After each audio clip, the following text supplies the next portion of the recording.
Tax Freedom Day is the day in the year when the average Canadian family has earned enough money to pay the taxes imposed on it by all three levels of government: federal, provincial, and local. This year, Tax Freedom Day falls on May the 19th. This means that if Canadians had to pay all their taxes up front, they would have to pay each and every dollar they earned to governments prior to Tax Freedom Day, when they finally start working for themselves. Ordinarily, Tax Freedom Day comes much later in the year. Last year it fell on June the 8th. But an earlier Tax Freedom Day this year is nothing to celebrate, since it's not the result of governments reducing taxes. Instead, Canadian families have been significantly affected by the economic shutdowns in response to COVID-19.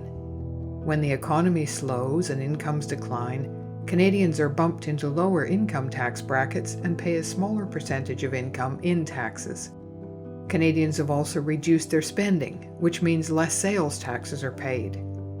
And Canadians should also be worried about the tax implications of the more than $300 billion in deficits our governments are running this year. These unprecedented deficits will have to be paid eventually by Canadian taxpayers in the form of higher taxes. So in order to see how these deficits will affect Tax Freedom Day in the future, we calculated a balanced budget Tax Freedom Day, the day of the year when average Canadians would start working for themselves if governments were obliged to cover current spending with current tax revenues. In 2020, the balanced budget Tax Freedom Day won't arrive until July 26th. That's another reason there's little to celebrate this Tax Freedom Day. For more information, visit FraserInstitute.org.